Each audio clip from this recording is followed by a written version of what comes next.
Hi guys, I just wanted to tell you that today I'm going to show you how to use a macro lens, and let's get started. Okay, so guys, first of all, when you get your set, you're going to need a macro set that looks like this. So grab one of those, and then you're also going to need your camera, and I want to mention something about your camera when you get it. So I don't know how well you can see that, but there is schmutz on my lens. There's clearly stuff on my lens. And this is a brand new macro set that I happen to take out here, so this one's clean. But check your macro set out because some of them have been used by several other students. And I'll have lens cleansing liquid. It comes in this red bottle, and also lens cleansing wipes. They look like this, and you just need one. It's like this little tissue. You don't want to use your shirt generally because you can actually scratch the lens. It's a very soft glass. You just add a drop onto, well, that's not a drop, onto this, and then just wipe your lens off and make it nice and clean. So you want to make sure you get that all cleaned up.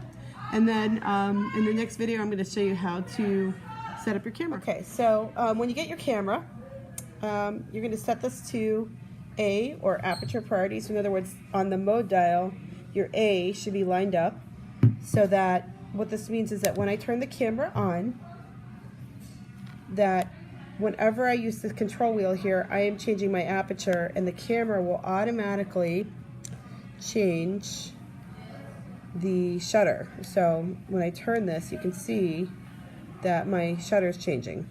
I'm going to recommend for you guys, depending on what you're doing, an aperture between 8 or even something a little bigger. You see how this is getting bigger, and every single time I change it, see how my shutter speed time gets a little bit faster, but still really slow. That's still tripod territory for what we're doing, but probably really wide aperture is what you want. So I'm going to let's try 5.6. Okay. I almost forgot something really important to mention to you guys. At the very end of class, about 5 minutes before we leave, you're going to need to return your camera, and when you return it, I would like you to return it with the macro lens no longer attached to the camera. I want it back in the bag. So in other words, you're going to show me when you return, you'll bring to me your macro set, which should have 4 filters tucked away in here, and of course make sure this is off the 4th one. So you'll take a moment and hold this and twist this off gently, so you don't damage the autofocus mechanism on the lens. So you hold that in place and twist that off, and then you'll return your 4 macros tucked into their individual pockets. So I want to see your camera returned, if you don't mind, and then also, of course, your 4 macros tucked into their pockets, not just like this, obviously. I'm just showing you that they're 4. And you'll turn this back into me. Thanks. Okay, guys, so I want to show you how to attach the macro lens again to the camera, and also I recommend setting up your camera for automatic exposure first, and then if you're having some issues, switching it to manual. So I'm going to go ahead and grab one of these out. I recommend to start off with, instead of going all the way to 10, I'm going to get out my macro set here. So of course, like, that's a 1. Here's 1. There's that bell. I love the bell. Don't you love the bell? Okay, there we go. So I'm going to start. Okay, I'm going to start with a 4. And so again, the idea behind this is that you have to make sure that this is compatible. So I already happen to know these are. This is a 52 millimeter lens, and it says so. It's hard to tell, but it says right there. Gosh, I can't turn my arm well enough, but if you look carefully, you can see it says 52 there, and if you don't, that's cool. And then, of course, this says 52 as well. So we already have them compatible at school, but if you brought your own lens in from home, talk to us. We'll get an adapter. I've already cleaned my lens, and when you screw this on, just be careful. If you over-screw it, you can actually crack this attachment. So you want to screw it until you get to the point where it's not like turning without, but you don't want to really try to put it on, so you can actually break the lens, and then new lens is about 120 bucks, so be careful about that. Okay, so I now have so when you get your camera, you're going to set this to A, or Aperture Priority. So in other words, on the mode dial, your A should be lined up so that what this means is that when I turn the camera on, that whenever I use the control wheel here, I am changing my aperture, and the camera will automatically change the shutter. So when I turn this, you can see that my shutter is changing. I'm going to recommend for you guys, depending on what you're doing, an aperture between 8 or even something a little bigger. You see how this is getting bigger, and every single time I change it, see how my shutter speed time gets a little bit faster. That's still really slow. That's still tripod territory for what we're doing, but probably really wide aperture is what you want. So I'm going to try, let's try 5.6. Okay. Hi guys, today I want to walk you through the two different tripods we have and the difference between them. This first one, it has a ball peen mechanism in here, and what's nice about that is once you put the camera on, you can unlock this right here and move, your camera will be attached up here, and you can move this around to pivot your camera at different angles. I find that to be pretty cool actually. And then of course once you get the camera where you want it, you tighten it back up. At the bottom, there are these lock release mechanisms, and so you just pull it out, and then when you get it to the certain height you want, you lock it in place. And so you can see that there are, obviously it's a tripod, try 3, and there are 3 legs, and there are 3 options. So this can get actually pretty darn tall. I can't even show all that in the camera. I'll just show a little bit of it. And of course you would lock these when you want them where they want to be. I'm going to shorten this up for now. I love these. But here's what I love about this one. Because it just has this top like this, let's bring this back up so you can see that better. You take your camera, and at the bottom of the camera there is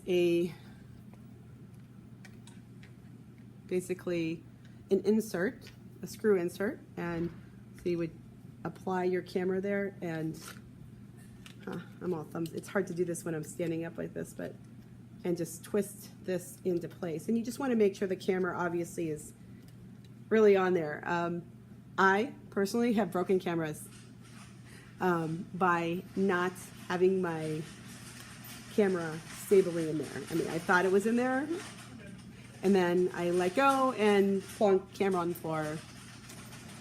And I paid for it. You know, it was expensive. Anyway, but just be careful. I don't want that to happen to you, please. Now, the other one, just to show you, does basically all the same things as the one I just showed you. The only difference between this tripod and the other one, this is a quick release mechanism tripod. So the difference is that you pull this out, and there's a little bit of tape on the top of this. So I'll take that off so you can see this a little better.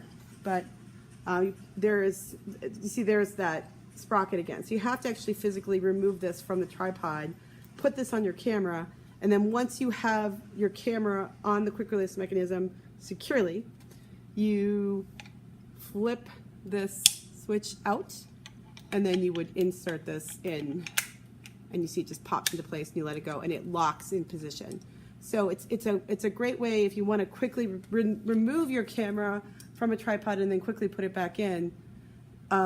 This is a great way to do it. The problem is that if you forget, when you take your camera off at the end of the day, you forget to take the quick release mechanism off, the next person comes along, happens, I had $1 every single time this happened, and says, hey, how do I put my camera on the tripod? I say, oh, the quick release mechanism's missing. And it's missing because it's probably in a bag sitting in our cabinet somewhere stuck to a camera.